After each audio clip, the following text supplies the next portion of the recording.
sẽ nâng sợ khó khả năng mùi thì mày tê ăn ai bán đấy từ tùm lon từ cây nó mà tí á mày nè từ cây nơi từ là cá anh đang bị muốn đi là lỡ có cây nơi từ là cá đấy và tay chuyên là cá sưu chừng rồi sưu dương ở ta tinh pi ở ta pram pon này hai không cá cây akara bị rốt mùi xiang mùi mờn cây nương sala nằm bồn khét sầm mày và xong chỉ biết số đó bóng ôn thằng này ngày nay dừng mà chụp này chỉ thay mà đón tiếp tẹt tông cho mùi ca chỉ chụp bình chụp này đằng là mùi than chiều xét chụp này đằng bọc bọt là tam mùi than này còn bàn đắng còn chui chụp rồi đằng nào ca mùi than thoáng đôi chiếc phò giỏi đọt luôn còn phò và ngày nay chụp này chỉ thay mà đón tiếpเป็น play ที่อย่าง play กันนี่เป็นโดงก่อนไหมโดงไปเพลียมโหเพลียมmà miền nào ém hay còn miền nào đông khai hộp bùn chẳng phải nằm đang mùi na cho mà bong bóng nè tiền con này cho bạn ngày đi dân nâng chập đai ông tẹt tông từ nâng đầm na ca nó không sẵn cắt đái hay miền cá su hay còn miền cá chỉ tràn trong bình thà vì khách nam nó mấy tới à khá lôi à khá lôi khá tới tràn chẳng cái này bọn hay chẳng ở miền bọn xe đây có thuê cá nơi khùng to hay cầm đêm còn thuê cá nơi nông sẵn cắt to bạn này tầm này mà nếu tồn tí được nếu còn là mua cái clip cống mua clip nơi nông chôn bọn phần mà giang mà né đó bên này phải xem chuyện nào thì chẳng ở con chơi chẳng chỉ ca chập đai mà ai xong hàng nóc một món nữa bọn sẽ môn tầm bọn tới tẹt tông tới đằng lịch khách nam mới tới đây lôi lịch khách nam mà mình lôi đứa con nó không sẵn cạnh nó chỉ miên thì mình khác bọn ai chui chạy mình đấy bà ở con lực rú sầm rạp sầm nú nông ca chạy mình hay có sum anh nhát cái đục chấm dẹp xua cho nông chiết chân rùm chiêm từng tại dùng tam đàn tư sná cái đôi chỉ xoay vô lòng pi tật phiếp chụp bắp cực cồn là bà không dừng cắt để có chụp bắp cực cồn thằng bột than về liền ấy dương chỉ diêm chay lên nào vậy để dương phim long cắt miền bọt bị sáu cái đôi chỉ bàn đăng bàn lưới bàn sắc xa riêng sốt ở con lực rú sầm rạp sầm nú ta lịch khách ai cái xa bài ná rồi có cả phơi lịch khách rồi tập bài bài ná nơi là khung sản cắt để từ bong cầm rải xe vá nâng ai cái xa bài ná để mình từ bong cầm rải xe vá ở kênh sầm rạp lịch khách rồi tập bài rồi có bị cho ta sự vơi cho ấy đó cho ta sự vơi cho miền tây cao bong bạ để phân tái bảo bông ôn trong đằng cho ba nó bây giờ bông ôn là ưng từ là khung sản cắt cứ tayแต่មានតារាងឧបសម្ព័ន្ធដាក់បង្ហាញជាសាធារណៈអាហ្នឹងទី1ទី2នៅសាលាឃុំសង្កាត់ទូទាំងប្រទេសសប្តាហ៍ថ្ងៃគឺគេបានបង្កើតយន្តការច្រកចេញចូលតែមួយបាទឃុំសង្កាត់អញ្ចឹងគេទៅដល់គេមានមន្ត្រីមានបុគ្គលិកមានអីហើយឥឡូវច្រកយន្តការច្រកចេញចូលតែមួយឃុំហ្នឹងគេលេងឲ្យប្រជាពលរដ្ឋទៅសញ្ញេមេភូមិនៅផ្ទះទៀត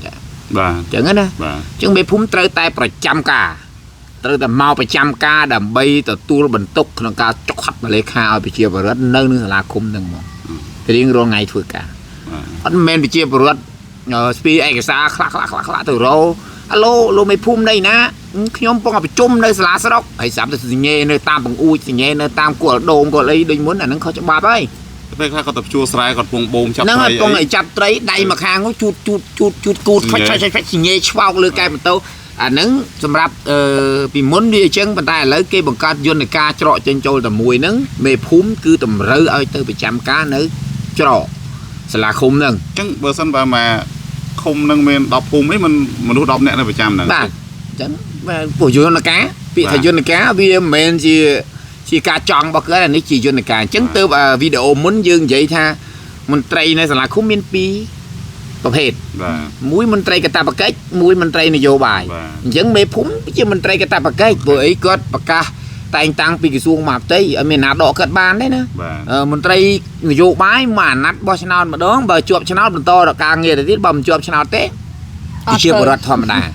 ហើយពេលដែលទៅដល់ផ្ទះរស់ក្រោមការគ្រប់គ្រងរបស់មេភូមិមេឃុំក៏ដោយអ្នកនៅសាលាឃុំតែមេឃុំឯណាទូនីតិពាក្យសាមេឃុំឯប៉ុន្តែបើចូលទៅក្នុងគ្រួសារអាហ្នឹងគឺជាកូនចៅរបស់មេភូមិឯងអញ្ចឹងមេភូមិក៏ធំអញ្ចឹងបានខ្ញុំនិយាយថា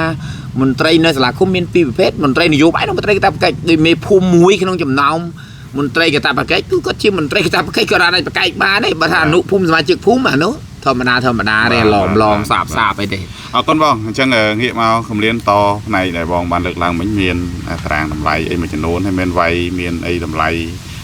នេះប្រមាណ10000អីចឹងទៅអា 10000អាប៉ុណ្ណេះណាអាហ្នឹងមិនចូលកប៉ៅអ្នកវាយឬក៏ចូលទៅណាសុំខាងគម្រានមកតគ្នា ចាអរគុណ ម៉ូបដែរណា ជក់ បើថាបងជក់ទៀតបងអាចបន្តទៀតចាំវិលវិញតោះ វិលវិញហ៎ចាអរគុណច្រើននៅសំណួរលោកគ្រូដែលបានចោទសួរនាងខ្ញុំហើយក៏សូមគោរពជម្រាបសួរបងប្អូនប្រិយមិត្តដែលតែងតែតាមដាននៅរាល់វីដេអូដែលពាក់ព័ន្ធទៅចំណេះដឹងទូទៅហើយពាក់ព័ន្ធទៅនឹងសេវារបស់រដ្ឋបាលឃុំសង្កាត់ចាជាទូទៅនៅតាមបណ្ដាឃុំសង្កាត់សម័យគឺគេតែងតែបានដាក់ឧបសម្ព័ន្ធសេវាសាធារណៈជូនទៅដល់ប្រជាពលរដ្ឋដែលទៅទទួលសេវាក្នុងនោះគេមានចែងនៅតម្លៃមានតាំងពីរយៈពេលហើយសុពលភាពប្រហែលថ្ងៃឬក៏សុពលភាពអចិន្ត្រៃយ៍គឺយើងដឹងទាំងអស់គ្នាមិនមែនដឹងតែមន្ត្រីហើយក៏មិនមែនដឹងតែប្រជាពលរដ្ឋដែរពីព្រោះអីគេដាក់ទូទៅហើយដូចបងលើកឡើងគឺច្រកចេញចូលតែមួយពីមុនយើងយល់ឃើញថានៅពេលដែលធ្វើឯកសារម្ដងរត់ទៅរកមេភូមិទ្រាំបានរត់ទៅរកមេឃុំចៅសង្កាត់ទ្រាំបានវាលំបាកទៅដល់ប្រជាពលរដ្ឋដែលត្រូវការសេវាទាំងអស់ហ្នឹងព្រោះវាពាក់ព័ន្ធនឹងឯកសារខ្លះយើងបញ្ញាឯកសារខ្លះយើងរក្សារយៈពេលបានអញ្ចឹងហើយបានសម្រាប់ថាបង្កើតនៅច្រកចេញចូលតែមួយមិនមែនតែសាលាឃុំសង្កាត់យើងមានទៅដល់ក្រុងស្រុកខេត្តក៏មានច្រកចេញចូលតែមួយឲ្យវាមានប្រព័ន្ធងាយស្រួលទៅដល់អ្នកប្រើប្រាស់ចុះមិញនិយាយថាពីមុនចុះឥឡូវហ្នឹងលេងអីឬក៏នៅតែអីខ្លះដែរទេឥឡូវបើចំពោះសង្កាត់នាងខ្ញុំផ្ទាល់ដូចជាអត់មានបញ្ហាទុកលំបាករបស់ប្រជាពលរដ្ឋដែលត្រូវការឯកសារទាំងអស់ហ្នឹងទេប៉ុន្តែតាមឃុំផ្សេងទៀតខ្ញុំមិនដឹងទេប៉ុន្តែចំពោះសង្កាត់ខ្ញុំដូចមិនដែលឮប្រជាពលរដ្ឋល្អរទាំរឿងឯកសារយឺតយ៉ាវអីគឺយើងអត់ដែលបានទទួលមិនអាចអួតតែសង្កាត់ខ្លួនឯងឬក៏មិនដែលបានអួតសង្កាត់ខ្លួនឯងអរគុណមិញចង់បញ្ជាក់ជាប់ចំណុចមួយដែលលើកឡើងពីតម្លៃមានតម្លៃផ្សេងគ្នាហើយជាពិសេសមានតារាងបិទនៅសាលាគុំសង្កាត់ហ្នឹងអញ្ចឹងដូចមកសាក់លើកឡើងហើយអញ្ចឹងបងប្អូននៅមានចម្ងល់ឬអាចទៅបើទៅចូលដល់មានកន្លែងឬក៏អត់ដល់គេដាក់តាំងពីមុខហ្មងចូលទៅភ្លាមគឺឃើញហើយតារាងហ្នឹងអត់មានឲ្យទូចទេគឺខ្នាតប្រវែងគ្នាបាទអរគុណអញ្ចឹងអាតម្លៃដែលវាយថា5000 10000អីហ្នឹងលុយហ្នឹងយកទៅណាចូលក្នុងរដ្ឋបាលសម័យដូចខ្ញុំសង្កាត់ចូលក្នុងរដ្ឋបាលសង្កាត់សៀមរាបដល់ពេលគាត់អញ្ចឹងរដ្ឋបាលកំពុងភ្លុកមែនណាគេវាយបានហ្នឹងអត់ទេអត់មានប៉ុន្តែការបែងចែកភាគលាភគឺគេមានមែនទេបងបាទអរគុណចុះមួយទៀតអ្នកណាខ្លះមានសិទ្ធិវាយត្រាហ្នឹងថាស្មៀនឬក៏មេឃុំឬក៏ដូចក្រុមប្រឹក្សាដែលយើងជែងថ្ងៃមុននោះមានសិទ្ធិអ្នកដែលវាយត្រាបានមានតែស្មៀនទេអ្នកដែលអាចវាយត្រាបានចំពោះនាងខ្ញុំចុះបងសួរខ្ញុំហ៎សួរបងសួររួមអូខេអរគុណសម្រាប់សំណួរលោកគ្រូពៅងាកមកក្រោយវិញបន្តិចពាក់ព័ន្ធជាមួយនឹងសំណួរដែលជូនទៅកំលៀនហើយខ្ញុំសូមបន្ថែមមិនមែនថាខ្វះខាតអីប៉ុន្តែបន្ថែមពាក់ព័ន្ធជាមួយនឹងបានទៅណាបាទថាវិការហ្នឹងពេលដែលបានហើយបានទៅណាបាទនៅក្នុងការណែនាំរបស់ក្រសួងសេដ្ឋកិច្ចហិរញ្ញវត្ថុគឺថាវិការទាំងអស់នោះគឺជាប្រាក់រង្វាន់របស់មន្ត្រីប្រាក់រង្វាន់របស់មន្ត្រីនេះ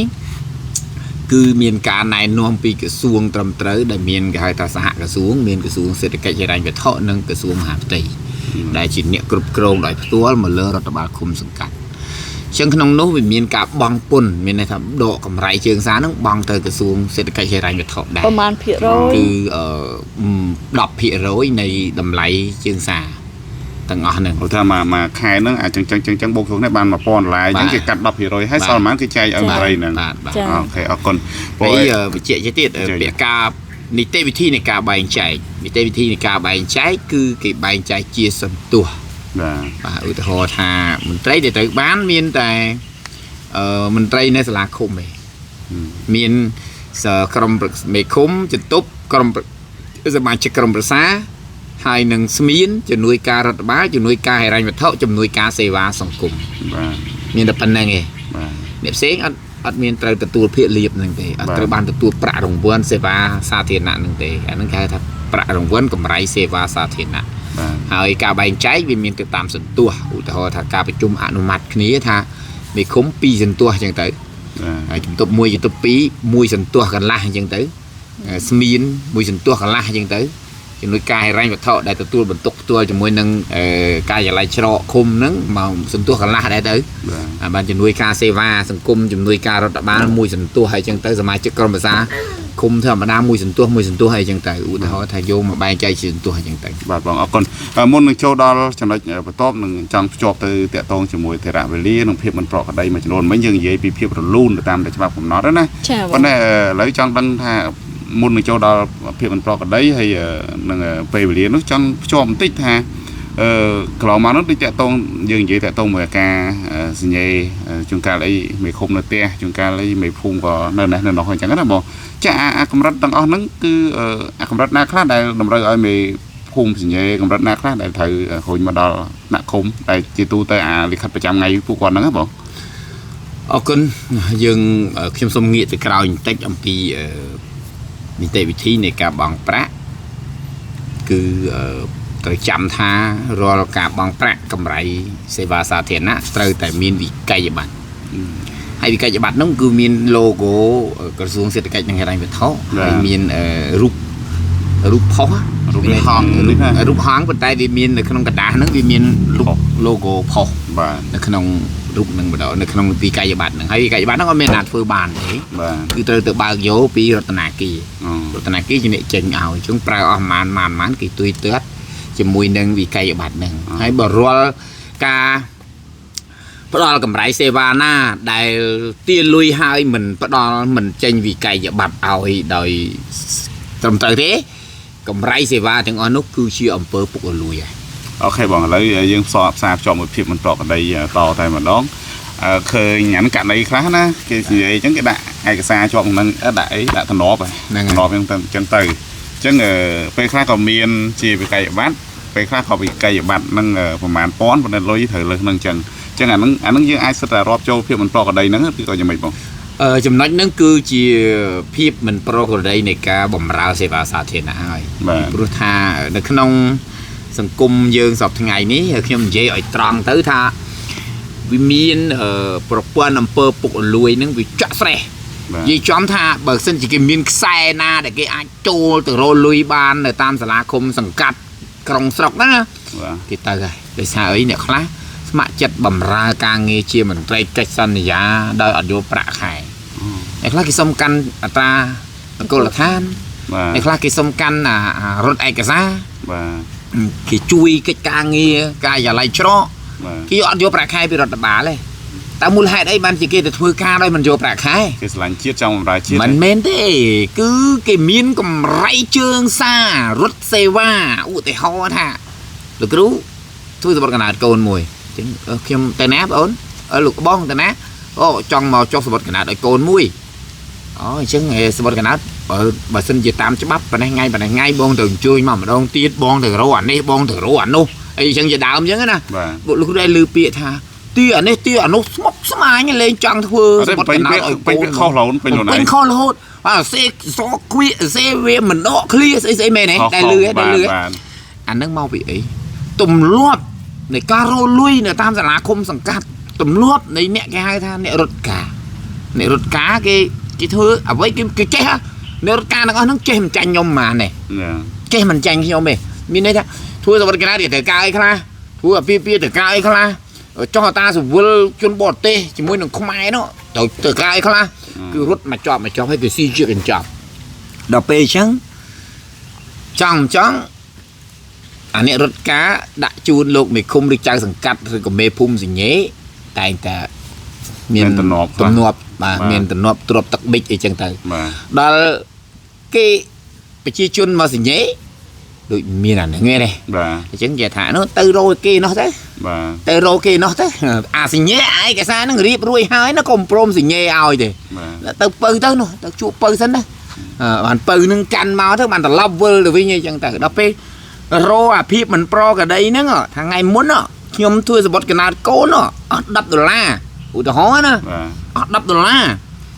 ខ្ញុំឲ្យទៅកនោះឈ្មោះកនោះឧទាហរណ៍ឈ្មោះពៅនោះគាត់យកពីខ្ញុំ$10ដល់ពេលទៅ check មើលសវតាអ្នកនោះទៅ check មើលឈ្មោះអ្នកនោះទូនាទីអ្នកនោះក្នុងរចនាសម្ព័ន្ធរបស់រដ្ឋបាលគុំវាអត់មានដល់កណាអត់មានរដ្ឋបាលគុំនឹងស្អាតស្អំបាត់ចេញលិខិតបដិសេធមួយអូខេបាទរដ្ឋបាលសុំបដិសេធឈ្មោះកនោះមិនមែនជាបុគ្គលិករបស់រដ្ឋបាលសង្កាត់យើងទេនឹងអ្នកនឹងមកពីណាទេយើងចាញ់បោកគេដោយខ្លួនឯងហើយខុសប្រជាជនទៀតឃើញទេខុសប្រជាពលរដ្ឋទៀតប៉ុន្តែអ្នកនឹងនៅ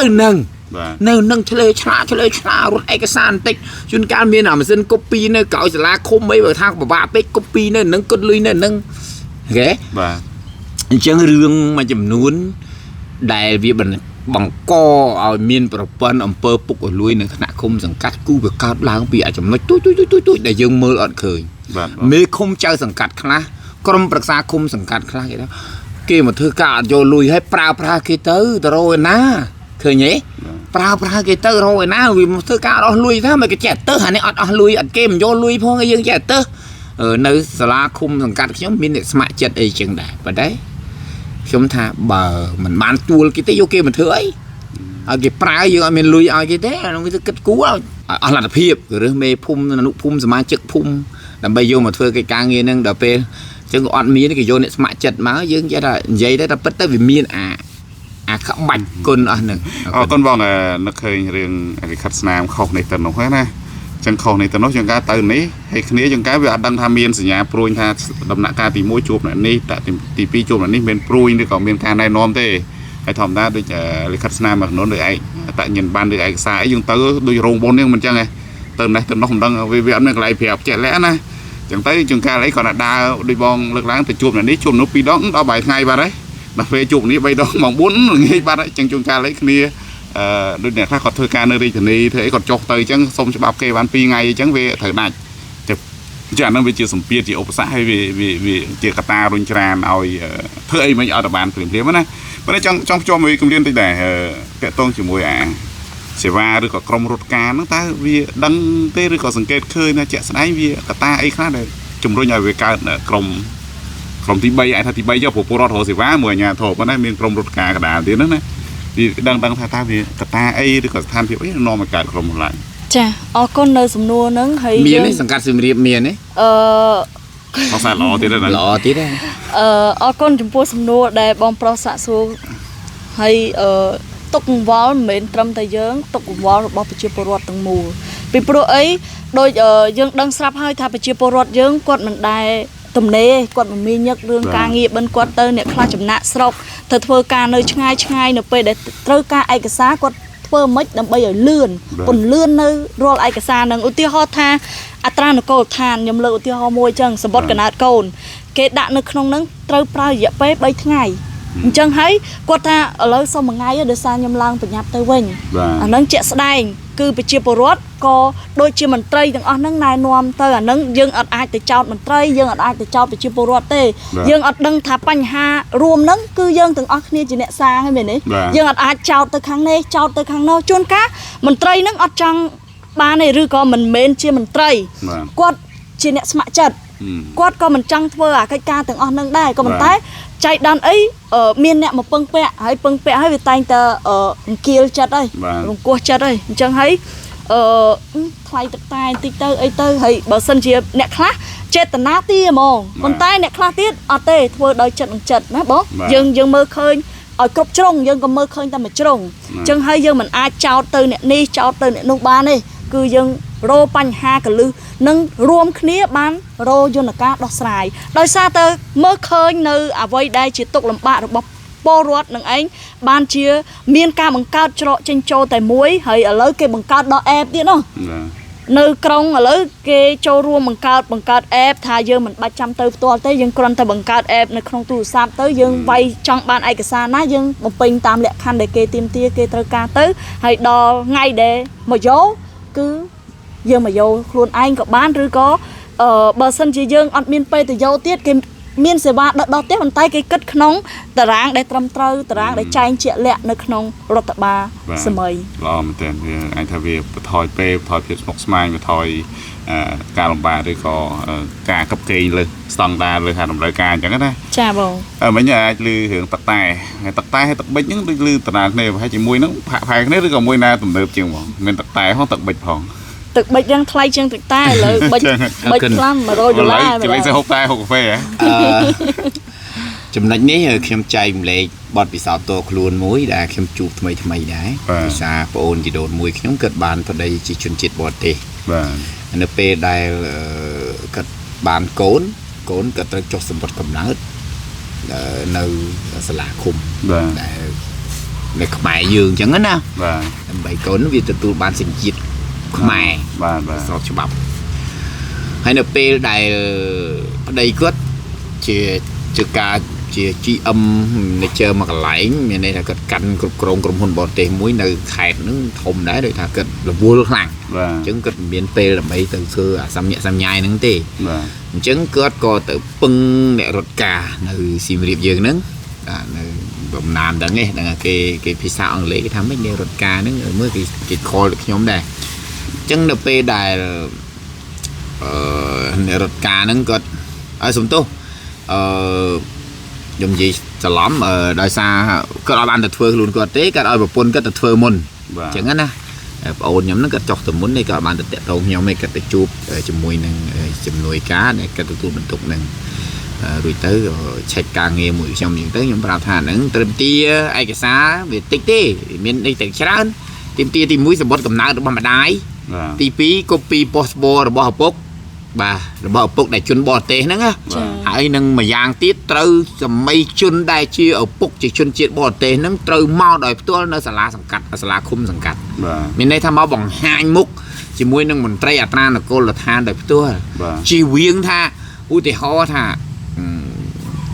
គូស្នេហ៍ហ្នឹងស្រឡាញ់គ្នាជ្រុលជ្រោះអញ្ចឹងមានកូនដល់ចៃដន្យអញ្ចឹងទៅប៉ុន្តែដល់ខាងប្រុសគេអត់ទទួលស្គាល់ទេមានន័យថាចាបានកូនដែលចៃដន្យហើយគេអត់ទទួលស្គាល់ទេប៉ុន្តែគេមានកំណោះស្រាយជាការបង់ប្រាក់បង់លុយបង់អីដើម្បីផ្ដាច់អញ្ចឹងណាដើម្បីឲ្យកូនហ្នឹងទៅម្ដាយចិញ្ចឹមអីអញ្ចឹងទៅតែគេមិនព្រមព្រៀងក្នុងការចុះអត្រានុកូលដ្ឋានឲ្យកូនក្នុងនាមជាឪពុកទេឯងដាក់ឪពុកក៏បានមិនដាក់ឪពុកក៏បាននៅក្នុងច្បាប់អត់បានហាមគាត់ទេអត់បានកំណត់ថាត្រូវតែមានឪពុកទេបើថាអត់ឪពុកទេចំហចោលទៅប៉ុន្តែភាគីខាងប្រពន្ធមានន័យថាភាគីខាងដៃគូជាស្ត្រីហ្នឹងគាត់ចង់ឲ្យកូននឹងមានជាប់ឈ្មោះជាកូនបរទេសហ្នឹងទាំងគាត់ទទួលប្រាក់ចិញ្ចឹមកូនឬក៏ប្រាក់ចរចាអីពីគេរួចហើយក៏ពិតមែនប៉ុន្តែគាត់អាចធ្លាប់មានជាសម្បត្តិសំទោសមានជា passport លិខិតឆ្លងដែនថតចម្លងអីមកច្បាប់អីឬក៏ថតលើទូរស័ព្ទថតអីចឹងទៅគាត់យកទៅបញ្ចេញអីយើងមកគាត់យកទៅបង្ហាញមន្ត្រីអត្រានុកូលដ្ឋានថានេះឪពុកឈ្មោះនេះហើយចុះទៅយកទៅសម្បត្តិកណើតកូនសម្បត្តិកណើតម្ដាយនិងសម្បត្តិលិខិតឆ្លងដែនឪពុកហ្នឹងទៅក៏ចុះទៅបើទាំងមន្ត្រីអត្រានុកូលដ្ឋានរបស់យើងមិនមានជំនាញច្បាស់លាស់ហ្នឹងឲ្យតែចុះឲ្យដោយមិនមានសម័យជនដែលជាឪពុកជាជនបរទេសហ្នឹងមកអង្គុយពីមុខអាហ្នឹងយើងខុសច្បាប់ហើយដោយសារអីថ្ងៃណាមួយនៅពេលដែលគាត់អត់ពេញចិត្តថាហ្នឹងគាត់អត់ទទួលស្គាល់ក្មេងហ្នឹងជាកូនរបស់គាត់គាត់មកប្តឹងយើងមិនញ៉ាំយកឈ្មោះខ្ញុំទៅដាក់នៅក្នុងឯកសារអត្តសញ្ញាណរបស់ក្មេងហ្នឹងពីព្រោះខ្ញុំអត់បានទទួលស្គាល់ក្មេងហ្នឹងថាជាកូនខ្ញុំទេខ្ញុំដើរទៅផាប់ស្ទ្រីតអីចឹងទៅជួបគ្នាដល់ចៃដន្យក៏រស់នៅមួយគ្នាដល់ចៃដន្យអីចឹងទៅក៏បានកូនដល់ចៃដន្យអីចឹងទៅឧទាហរណ៍ណាអញ្ចឹងទៅនៅក្នុងច្បាប់នៅពេលដែលចង់ចោះសម្បត្តិកំណើតឬក៏អត្រានុកូលដ្ឋានឲ្យជនបរទេសមានន័យថាប្តីប្រពន្ធខ្មែរប្តីបរទេសហ្នឹងត្រូវទាមទារទី1លិខិតឆ្លងដែនរបស់ប្តីរបស់ជនបរទេសដែលជាឪពុកហ្នឹងទី2គឺសម័យខ្លួនដែលជាឪពុកហ្នឹងត្រូវមកទទួលស្គាល់នៅចំពោះមុខមន្ត្រីអត្រានុកូលដ្ឋានពេលមកដល់យើងចេះក៏ដោយយើងមិនចេះក៏ដោយគេសួរគ្នាគេទៅហើយគេបកប្រែគ្នាគេទៅតែអ្នកឯងទទួលស្គាល់កូនហ្នឹងជាកូនរបស់អ្នកឯងអត់បើគេថា yes okay អ្នកឯងទៅផ្ដិតបេដៃព្រោះនេះជាកូនរបស់អ្នកឯងអូខេដល់ពេលគាត់មកធ្វើយើងទាមទារឯកសារ2ហ្នឹងដល់ពេលទាមទារឯកសារទី1ឲ្យថតចម្លងសម្បត្តិកណើតសំទោសថតចម្លងលិខិតឆ្លងដែន passport ទី2ឲ្យសម័យខ្លួនមកគេថាអូរវល់ណាប្តីគេថារវល់ណាខ្ញុំមានពេលទេរវល់ណាអញ្ចឹងដើម្បី ដើម្បីឲ្យដំណើរការនីតិវិធីនៃការចុះសម្បត្តិកំណើតឲ្យកូនរបស់គាត់បានគាត់ជួលអ្នករត់ការអូខេជួលអ្នករត់ការពុបអ្នករត់ការនោះគឺរៀបឯកសាររួចគេតេមកហ្មងឥឡូវខ្ញុំគេនិយាយជាភាសាអង់គ្លេសខ្ញុំភ្លេចបាត់ហើយភាសាអង់គ្លេសស្អីតាណាគេដល់ឡើយ charity មិនគេទេខ្ញុំថាហ្នឹងស្អីគេខ្ញុំអត់ចេះ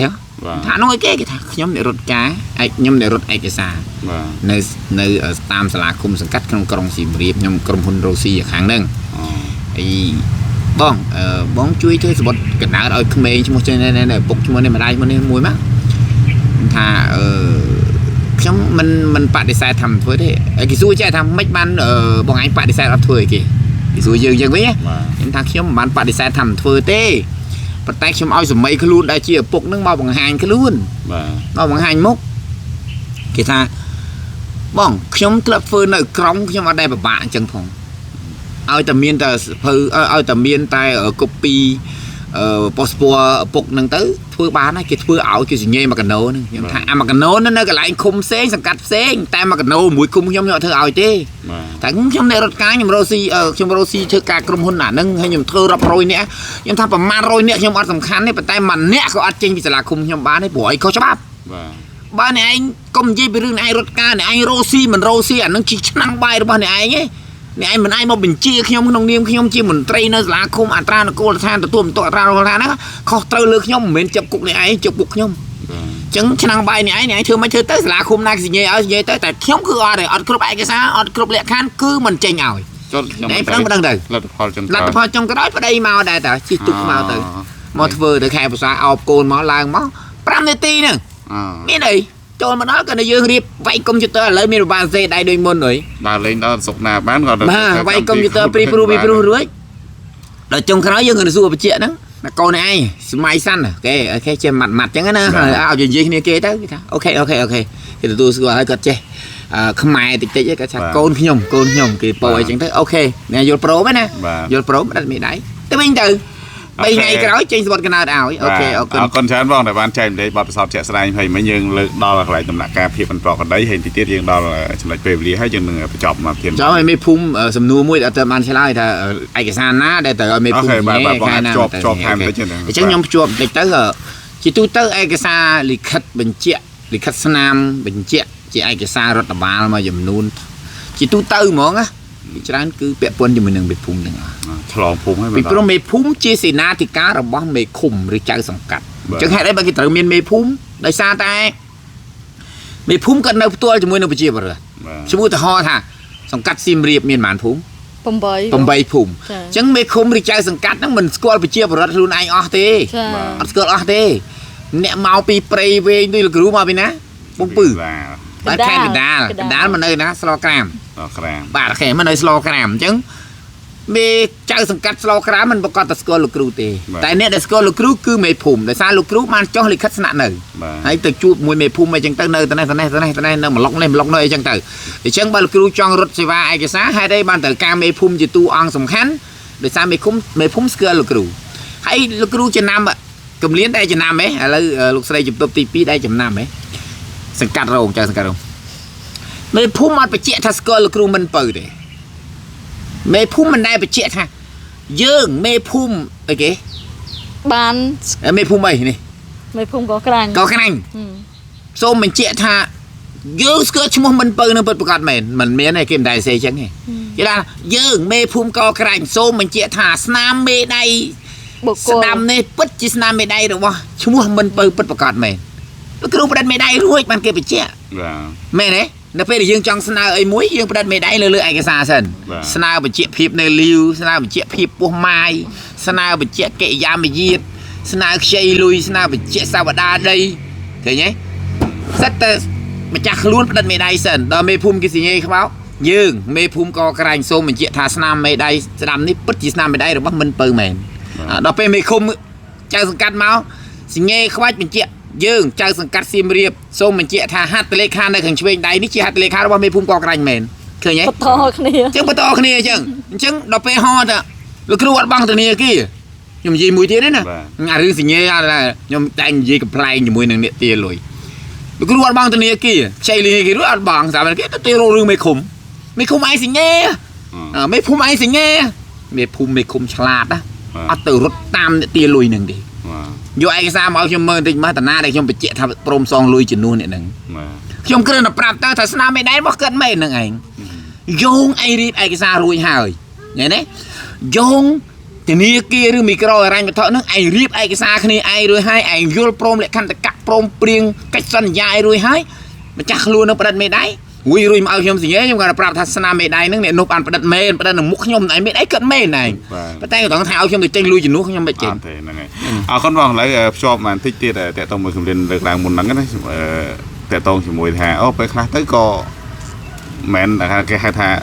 แกให้แกได้มาข้างมันลื้อนะmau bị dương nó chơi thật cái cái bài cái đai dương cái đã bay ngay dương trong bàn một bật dương ấy chẳng á cho rút hiệp nó bà sân bà dương gì là chỉ play cái đà muối này thì muối poron có thời ca vô đăng thôn này hái mượn nắng hay thì pí bờ mình tây đại còn thời ca đẹp quá nó còn ai cua tay bằng hai cái là mấy rút hiệp trầm tới tại bàn can là chánสำหรับจีcùng ru cùng dương phong phongได้còn thời ca nơi sừng cạn nó khum nó cái chung một con đóยังไง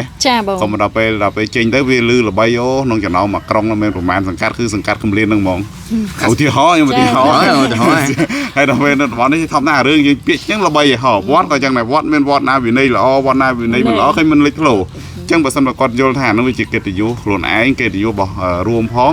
ให้กอดชี้ยืมประโยชน์บางหางหรือก็เลิกไปจัดเอากอดเถื่อกันแต่ไตรวีไอจะรูปเพียบกันแต่เราไอ้จังหน่อยนี้นะจ้าเอาคน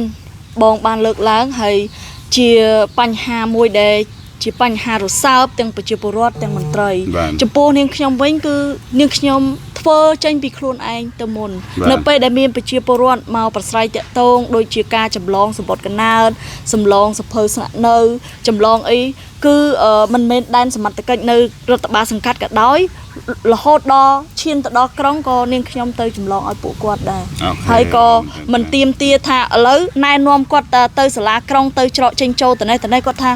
គាត់អត់មានពេលគាត់រវល់គាត់អត់ស្គាល់អញ្ចឹងនាងខ្ញុំជូនគាត់ទៅទៀតជូនគាត់ទៅដល់ថាឥឡូវលើកទី1បងអត់ស្គាល់ពិតប្រាកដមែនក៏ប៉ុន្តែឥឡូវនាងខ្ញុំចិត្តចំណាយពេលវេលាជាមួយបងជូនបងទៅមកព្រឹកដើម្បីថ្ងៃក្រោយគឺបងអាចទៅរោសេវានឹងខ្លួនឯងបានអញ្ចឹងគឺផ្ដើមចេញពីនាងខ្ញុំខ្លួនឯង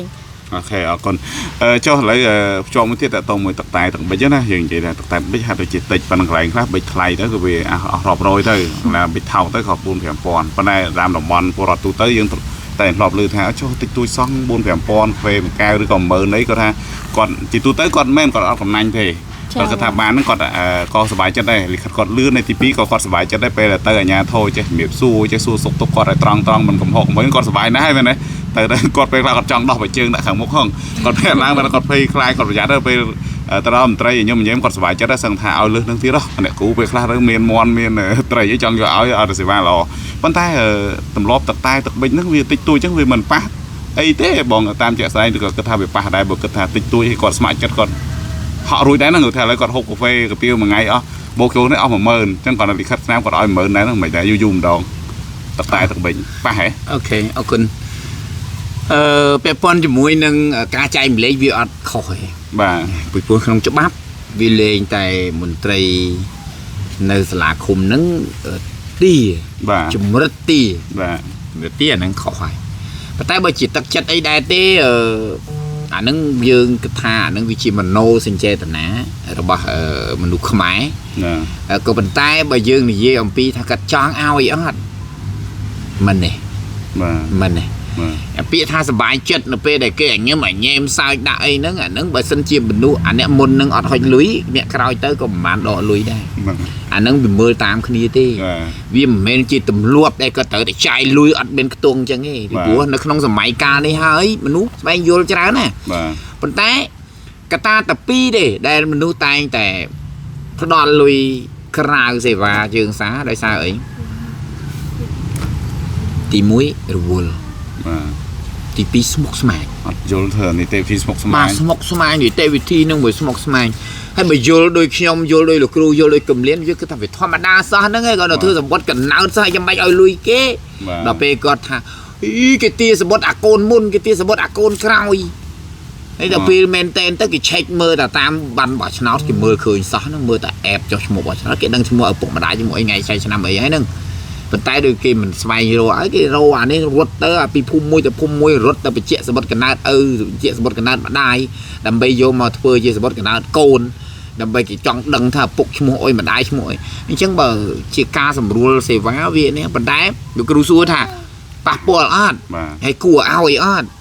ខ្ញុំថាបើមានក៏ឲ្យទៅប៉ុន្តែបើសិនជា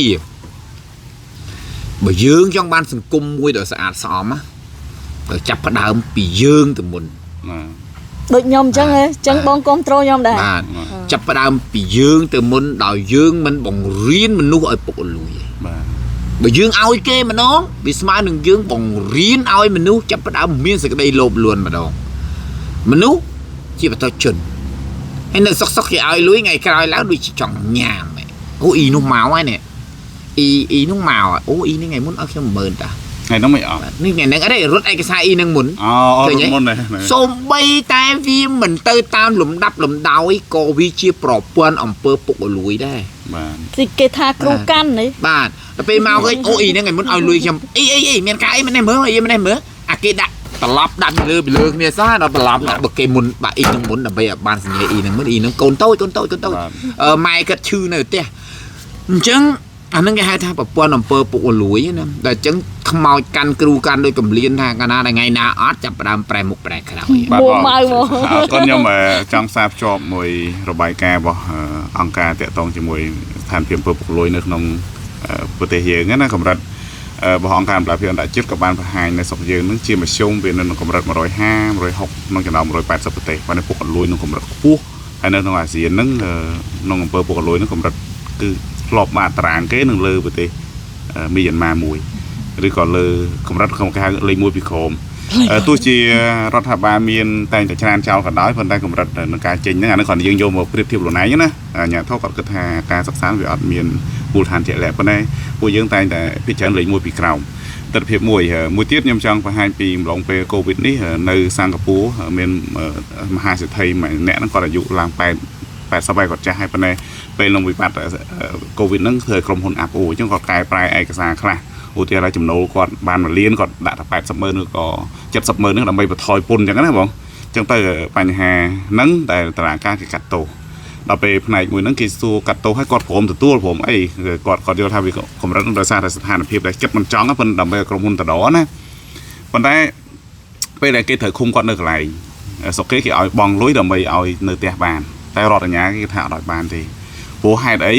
ទី1គេចង់បង្ហាញថាសិង្ហបុរីគឺជាប្រទេសស្អាតស្អំបើប្រទេសពុករលួយប្រទេសអាប់តើអ្នកណាចង់មកស៊ីមួយយើងវាមានតែជនទុច្ចរិតអញ្ចឹងមិនថាគេមិនយកយល់គេដឹងថាតាហ្នឹងមិនរត់ទៅណាទេតាមធម្មតាទោះជាគាត់នៅក្រៅគាត់នៅផ្ទះឲ្យគាត់ទៅណាក៏ដោយវិញគាត់ជារាគាត់ឈឺហើយប៉ុន្តែគេចង់បានអាភាពស្អាតស្អំហ្នឹងទៅក្រុមហ៊ុនវល់លៀនលំដាប់គ្រប់លោកគេមកស៊ីហើយចុះបើយើងធ្លាយគ្រប់កន្លែង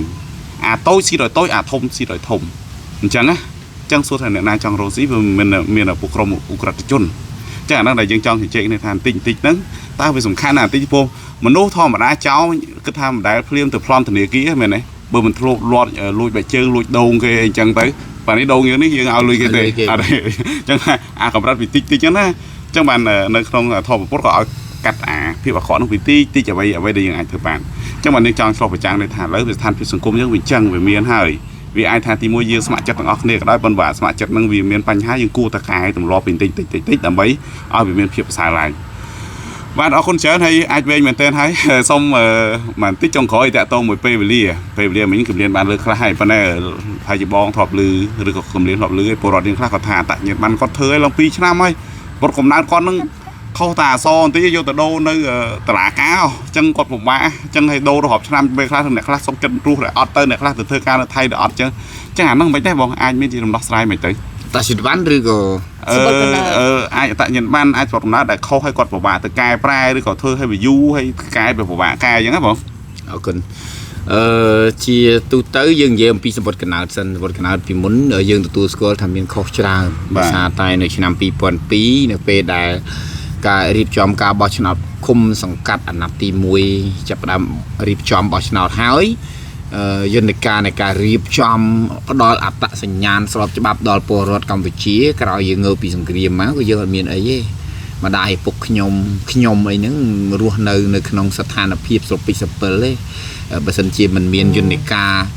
ในการเรียบจำพดอลอัตสัญญาณเอาในสมัยឆ្នាំ2002ที่ខ្ញុំគេច្រឡំថាអន្តោប្រវេសន៍ទៅទៀតណាដោយសារអីយើងអត់កាលនោះមែនអត់តែលោកគ្រូទាំងអីហ្នឹងដូចជាអត់មានសម្បត្តិកណាទេកំលៀនកំអីហ្នឹងកើតមុន2002ហ្នឹងគេប្រមូលទៅធ្វើមកកំភ្លុះទេឲ្យតែកើតមុន2002សិតតែអត់មានទាំងអស់អញ្ចឹងនៅពេលដែលចាប់ផ្ដើមចុះធ្វើសម្បត្តិកណាដំបូងគេបែងចែកជាក្រុមជួបប្រជាជនច្រើនរាប់ម៉ឺននេះកាលនោះនៅ7លានអ្នកជាងនៅស្រុកខ្មែរយើងណាជាង7លាននេះប៉ុន្តែចុះមកកនអញ្ចឹងហើយមេភូមិចុះមកក្រុមអនុភូមិចេះសេសគ្រឿនចុះមកក្រុមជំទប់1មកក្រុមជំទប់2មកក្រុមមេឃុំមកក្រុមស្មៀនមកក្រុមចាអង្គន់ធ្វើតាមភូមិធ្វើអស់ហើយសរសេរយើងនិយាយថានិយាយថាបន្ទឿនណាហើយអ្នកមកធ្វើបន្ទឿនណាមានកុំព្យូទ័រណាសេដៃហ្នឹងស្អីគឹមលៀនស្អីគឹមលៀនមិនដឹងស្អែកមិនដឹងស្អើយ៉ាងហ្នឹងណាក៏មកគឹមដំណឹងជាកោស្អែកនឹងមកគឹមដែរអសខ្វៀកទៅខ្វៀកទៅលៀនមិនលៀនទៅជាឡានអញ្ចឹងទៅអត់ដាក់ឡូទៅជាឡអញ្ចឹងទៅឲ្យយកមកយាយតាហ្នឹងគាត់មិនសូវមើលផងទៅរួយហើយណាបងរួយនៅរួយហើយយកទៅអូរួយហើយសម្បត្តិកណាតកូនខ្ញុំគឹមលៀនពុតឡើងស្អាតគឹមលៀនស្រាប់តែដល់ពេលកូនចូលរៀននេះអបធម្មគេពីមុនគេអត់សូវទីទេដល់ឡើងដល់មធ្យមសិក្សាគេទីយកអានឹងទៅចម្លងនៅសាលាស្រុកខុសច្បាប់ហើយចុះ20ឆ្នាំមុនមិនក៏ប្រាប់ខ្ញុំអាចចុះឯងទឿនមកចម្លងបាទក្បាលធំវាគំឡានដល់ទៅពេលហោទៅយកមកធ្វើយកមកប្រើវាថាគំលៀនគេឃើញឈ្មោះគេចេះហ่าគេធំហើយហ្នឹងគេរៀនសូត្រឧទាហរណ៍កូនវាឃើញឈ្មោះខ្ញុំគំលៀនសោះអាមិនបានទៅគំឡានថែមឡូខ្លួនឯងខ្វោកដល់អាគឹមហ្នឹងគេដាក់គោស្រែនឹងម៉ៅឧទាហរណ៍ណានៅក្នុងបញ្ជីធំគោស្រែនឹងម៉ៅនៅមហាផ្ទៃគោស្រែនឹងម៉ៅព្រោះបញ្ជីធំវាមាន2អង្គលនៅសាលាក្រុងស្រុក1បញ្ជូនទៅមហាផ្ទៃ1ដល់ពេលកំលៀនហ្នឹងគេរៀនចេះបានទី4ទី5អីចឹងទៅគេមើលសម្បត្តិកណាទៅជេទៅសេប៉ុណ្ណេះក៏មិនគួចដែរទាញប៊ិចមកដាក់គួចឆ្វាច់ក៏មានពិបាកអីមានពិបាកកោសលុបអីនៅសាលាស្រុក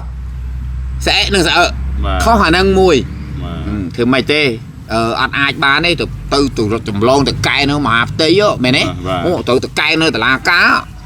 អាហ្នឹងពីមុនទេបាទឥឡូវក៏កែនៅតុលាការដែរប៉ុន្តែយន្តការស្រួលជាងនោះ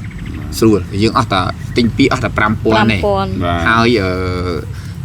ក្នុងការកែអក្ខរាវិរុទ្ធមួយព្យាង្គអស់60000បាទកែនៅនឹងសាលាដំបងខេត្តសមីអញ្ចឹងមិនបាច់ទៅណាទេបញ្ជាក់បងប្អូនដែលខុសសម្បត្តិកណើតអត្រានុកូលដ្ឋាននេះអាចកែនៅសាលាដំបងសមីបានខេត្តខ្លួនឯងបានហើយក៏នៅទិញពីអស់ 5000 អញ្ចឹងមកភ្ជាប់ជាមួយនឹងសម្បត្តិកណើតដែលខុសភ្ជាប់ជាមួយនឹងថតបញ្ជីក្បាលបញ្ជីនៅសាលាស្រុកហើយនឹងឈ្មោះពិតឈ្មោះត្រឹមត្រូវដែលយើងចង់កែណាហើយដាក់ចូលសំណើសុំតុលាការចេញសាលក្រមគេកែឲ្យបានអាហ្នឹងពាក់ព័ន្ធនឹងសម្បត្តិកណើតបាទហើយសុពលភាពនៃការធ្វើសម្បត្តិកណើតបញ្ជាក់តែ3ថ្ងៃបានហើយអត់មានកន្លះខែទេតែ3ថ្ងៃបានគុំខ្ញុំឲ្យតែនៅចាំ5-10នាទីឲ្យតែមេឃុំនៅឲ្យដោយសារអាហ្នឹងវាពាក់ព័ន្ធជាមួយនឹងមេឃុំតែម្នាក់ទេគាត់មានសិទ្ធិសញ្ញេលូត្រាតែគាត់ទេសិទ្ធិឬក៏គាត់ស្ដីទីអីអាហ្នឹងបានមានសិទ្ធិសញ្ញេប៉ុន្តែបើជាទូទៅគឺអត្ថភាពលើមេឃុំគាត់អ្នកសញ្ញេអញ្ចឹងវាចង់ពេលមេឃុំទៅប្រជុំឲ្យមួយថ្ងៃអីចឹងទៅវាអាចយឺតយ៉ាវនឹងចឹងឯងបើថាមែនតេមេឃុំអង្គុយចង្អក់នៅសាលាឃុំ5-10នាទីយកចេញបានហើយសិទ្ធិឃុំខ្ញុំធានាលឿនចឹងហ្មងហើយមួយទៀតអត្តសញ្ញាណប័ណ្ណតែខ្ញុំក្នុងច្បាប់អត្តសញ្ញាណកម្មកំណត់គឺ3ខែ90ថ្ងៃបាទតើលើពី90ថ្ងៃអានឹងខុសច្បាប់ហើយបាទមិនខុសច្បាប់អានឹងវាទៅជាអសកម្មក្នុងការបំពេញការងារវាគេថាពុកអលួយកំខឹងគេអាពុកអលួយហ្នឹងអ្នកខ្លះយើងនិយាយថាស្រុកខ្មែរសម្បូរអំពើពុកអលួយណាអញដែរបានយកលុយឲ្យពីកៅណែថាអញពុកអលួយឧទាហរណ៍ណាគាត់តែយកឯកសារគ្រូពៅមុនហើយទុកឯកសារកម្លៀនមុនមិនធ្វើតាមលេខរៀងគាត់ឯងពុកអលួយដែរគាត់តែអ្នកឯងឃើញកម្លៀនឡើងទៅរាក់តាក់កម្លៀនដោយសារកម្លៀនជិះឡានដល់ពេលគ្រូពៅជិះកង់ទៅអត់រាក់តាក់គ្រូពៅក៏ពុកអលួយដែរមិនចាំបាច់យកលុយទៅឲ្យបានហៅថាប្រព័ន្ធអំពើពុកអលួយព្រោះបានបង្រៀនមនុស្សឲ្យបែងចែកវណ្ណៈបាទឲ្យមើលឃើញតែអ្នកមានអ្នកក្រអីចឹងចឹងតែខ្ញុំបាន90ថ្ងៃហើយมันលំបាកនីតិវិធីអីលំបាកចឹងទៅខ្ញុំទៅធ្វើថ្មីកាលនេះខ្ញុំធ្វើតែ42ថ្ងៃឯងបាទអត់ដល់90ផងខ្ញុំតែ42ថ្ងៃគេយកឲ្យដែរអត់ខ្សែទេតែប្រហែលជាអាចខ្ញុំមាត់ឆៅអីចឹងទៅគេធ្វើឲ្យលឿនចឹងចារៀបមាត់ឆៅដែរសិនអរគុណច្រើនហើយចឹងចុងក្រោយខ្ញុំលៀនមានអីបំពេញបន្ថែមលើបងបានលើកឡើងឬក៏បទសោតជាក់ស្ដែងចែកម្លែកតាក់ទងជាមួយស្ថានភាពពេលវេលាភាពស្មុគស្មាញមួយចំនួននៃលិខិតនេះបាទ ចាអរគុណដែលអនុញ្ញាតឲ្យនាងខ្ញុំបន្តទៀតហើយចំពោះសម្បត្តិកណែតចង់បញ្ជាក់ទៅដល់ពុកម៉ែបងប្អូនដែលគាត់អត់យល់ហើយគាត់អត់ទាន់ដឹងស៊ីជម្រៅផ្នែកបច្ចេកទេសយើងអាចនិយាយថាបច្ចេកទេសទៅចុះព្រោះអីគាត់បច្ចេកទេសហ្នឹងឯងសម្បត្តិកណែតឧទាហរណ៍ថាគាត់ធ្វើហើយនៅក្នុងឆ្នាំនេះឆ្នាំ2025កំឡុងឆ្នាំ2025គាត់ធ្វើពីដើមឆ្នាំរហូតដល់ពាក់កណ្ដាលឆ្នាំគាត់ស្រាប់តែមើលឃើញខុសឯកសារហ្នឹងគឺគេអត់ទាន់បានបញ្ជូនទៅរដ្ឋបាលក្រុងស្រុកសម័យទេអញ្ចឹងហើយគាត់អាចមានលទ្ធភាពក្នុងការកែបាននៅក្នុងសង្កាត់សម័យហ្នឹងនៅក្នុងឃុំសម័យហ្នឹងអញ្ចឹងគាត់អាចមកកែទីនេះបានដោយមិនចាំបាច់ទៅតុលាការឬក៏មិនចាំបាច់រៀបនីតិវិធីដើរវែងឆ្ងាយទេអាហ្នឹងសូមបញ្ជាក់ទាំងអស់គ្នាមិនថានៅឃុំនាងខ្ញុំមិនថានៅឃុំមង្ស័កគឺទូទាំងប្រទេសឲ្យតែជាពលរដ្ឋខ្មែរបាទអរគុណច្រើនហើយជាចុងក្រោយសូមជម្រាបជូនដល់បងប្អូនជនជាតិយើងដែរពិសេសគឺក្មួយក៏ដូចជាអាណាព្យាបាលណាទោះបីជាឃើញខុសនៅលើឯកសារបញ្ជាក់សម្បត្តិកំណើតរបស់កូនក៏ដោយសូមកុំធ្វើការកោសលុបហើយកែតម្រូវដោយខ្លួនឯងពីព្រោះតែកោសលុបទៅក៏វាមិនទៅធ្វើអីកើតដែរវានៅតែខុសអដែរទេហើយទៅទំនាក់ទំនងទៅសាលាឃុំសង្កាត់សម័យដែលអាចតាមដែលអាចធ្វើបានសួរព័ត៌មាននិងរៀបឯកសារដើម្បីធ្វើការកែតម្រូវទៅតាមនីតិវិធីកុំកោសលុបពីព្រោះកោសលុបក៏អត់ប្រយោជន៍ដែរកុំមួយថ្ងៃនេះដាក់ស្អែកដាក់ស្អែកដាក់អាម៉ៃអញ្ចឹងណាដាក់អាម៉ៃពីនោះថាដូចគេវងម៉ៃអញ្ចឹងទៅដល់ពេលហោតែមើលរឿងថៃគេដាក់តារាថៃគេល្បីឈ្មោះសុផាន់ម៉ៃអញ្ចឹងទៅចាប់ផ្ដើមវងសុផាន់ម៉ៃអញ្ចឹងវាសសរវាច្រឡោះវាសល់អញ្ចឹងវងអញ្ចឹងមកដាក់សុផាន់ម៉ៃដល់ពេលហោតែទៅច្រឡងវងម៉ៃដល់ពេលយើងអាប់អួរមួយថៃចង់ដូរឈ្មោះថៃទៅកាន់ទៅឥណ្ឌាវិញទៅខុសមួយទៀតទៅខុសទៀតទៅអញ្ចឹងទៅកុំធ្វើអញ្ចឹងអីបើចង់ដាក់ឈ្មោះអីមិនមកប្តឹងកែនៅតុលាការទៅឲ្យមាននីតិវិធីទេបាទអរគុណកាត់លោកគ្រូមិនអរគុណច្រើនបងអញ្ចឹងសារយើងជជែកហាក់ដូចជាពេញលេញថ្ងៃនេះហើយជាមានសារៈសំខាន់មែនទែនបើបងប្អូនយើងមើលកើនចំណេះដឹងហើយមានបញ្ហាអីខ្លះយើងអាចសាកសួរនៅថែមឬក៏យើងអាចសាកសួរនៅអាជ្ញាធរមូលដ្ឋានយើងកើនចំណេះដឹងជុំវិញជីវិតប្រចាំថ្ងៃរបស់យើងអាចសួរក្រោមខ្ទង់ខមមិនបាទក្នុងខ្ទង់ខមមិនក៏យើងមានអាចថាលើកយកមកជជែកបន្តឬក៏មានការឆ្លើយតបទៅនឹងការងារនៅថែមព្រោះបងហើយនឹងគំរាមគាត់ធ្វើការងារផ្នែកខាងហ្នឹងផ្ទាល់គាត់ដឹងគាត់បានស្រាវជ្រាវផងគាត់អនុវត្តផងបានឆ្អិនទាំងពីរកន្លែងអញ្ចឹងអរគុណច្រើនហើយកម្មវិធីយើងដែលជជែកវិញជុំវិញបញ្ហាមូលដ្ឋានក៏ដូចជាផ្នែកសំខាន់នៃចំណេះដឹងទូទៅដែលពលរដ្ឋត្រូវដឹងពាក់ព័ន្ធជាមួយផលប្រយោជន៍ខ្លួនឯងផងក៏ដូចជាក្នុងនាមពលរដ្ឋសកម្មផងជួយសង្គមដល់អនាគតផងអញ្ចឹងយើងនឹងមានប្រធានបទបន្តទៀតជុំវិញបញ្ហាភាពការយល់ដឹងរបស់ពលរដ្ឋបាទអញ្ចឹងថ្ងៃនេះអរគុណច្រើនបងនិងគម្លានដែលបានជជែកខ្វះខ្វាយហើយយើងជួបនៅថ្ងៃក្រោយទៀតអរគុណច្រើនបងប្អូនបាទBye bye.